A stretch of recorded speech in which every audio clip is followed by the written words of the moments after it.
Hey guys, what's going on? Piranha here, bringing you another episode of gaming news. But before we get started into today's news, let's take a look at today's clip of the day. Clip of the day.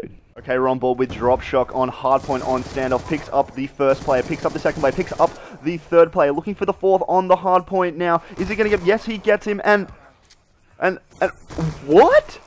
Oh my god, picks up all four players again off spawn. That was pretty impressive there.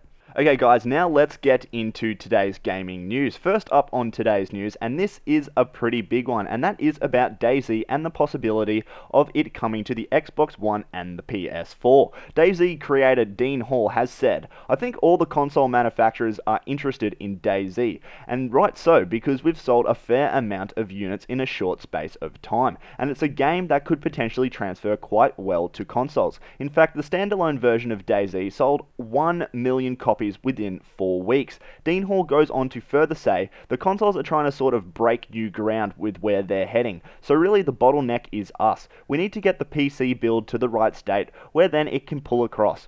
I think everybody recognizes that there's no sense in starting to pull something across that's dramatically changing all the time. So really our focus is on delivering the right stuff and answering all the questions as we go through early access with the PC.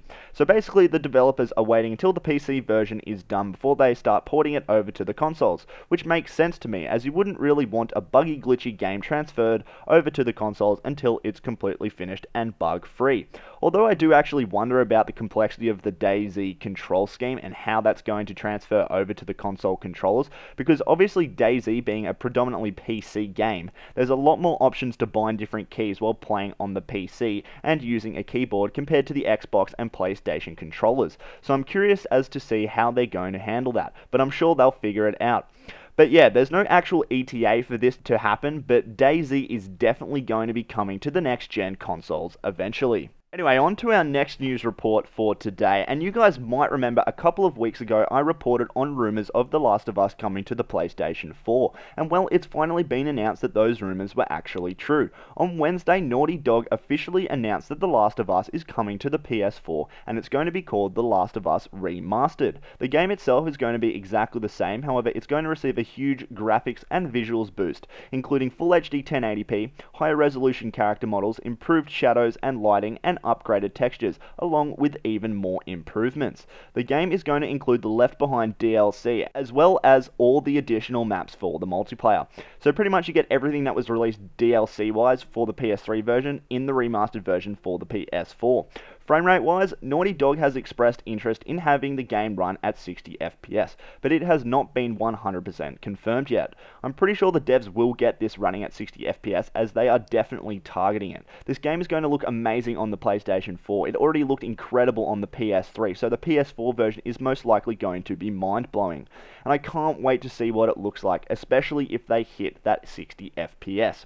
More details are said to come within the next couple of weeks, so I'll be sure to keep you guys updated on all the information that's going to be released about The Last of Us Remastered.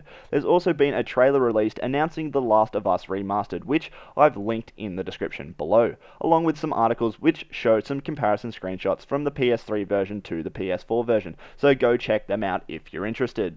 Anyway, on to our last news report of the day, and that is that Respawn has released a huge patch for Titanfall. The new patch will introduce private matches into the game. This will allow you to host your own 6v6 matches with your friends and will open up the ability for tournament play, which is pretty exciting from a competitive point of view for the game. The private match feature will be in beta form, so not all the features for private mode will be included in today's update. Things like round times, score limits, and other features to customize within the private match game settings will be coming in future updates.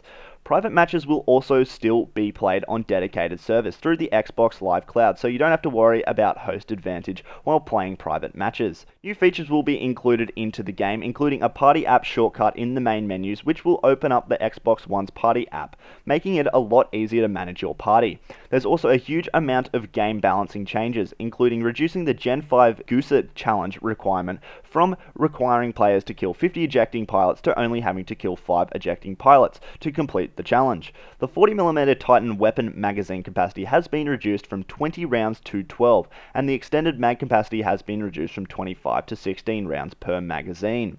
Titan Quad Rocket has been given a buff. The Quad Rocket's magazine size has been increased to 5 rockets per magazine and 6 for the extended mag. It has also received a buff against Titan shields, allowing it to deal a higher amount of damage to the shields, bringing them down a lot quicker than before. Also, the magazine capacity for the rapid fire mod for the Quad Rocket has been increased from 16 to 18. There has also been a lot of changes to the points you score while playing hardpoint domination and capture the flag to help make players be more objective based while playing the game, rather than just going for kills.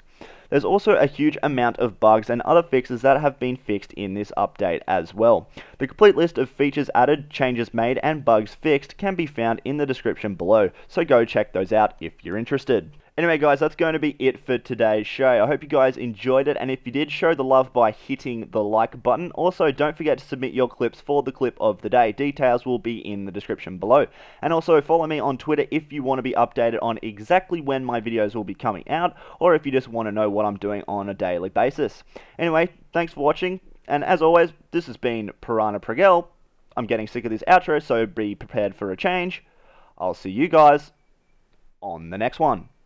Piranha Prigel, now at 38 subscribers.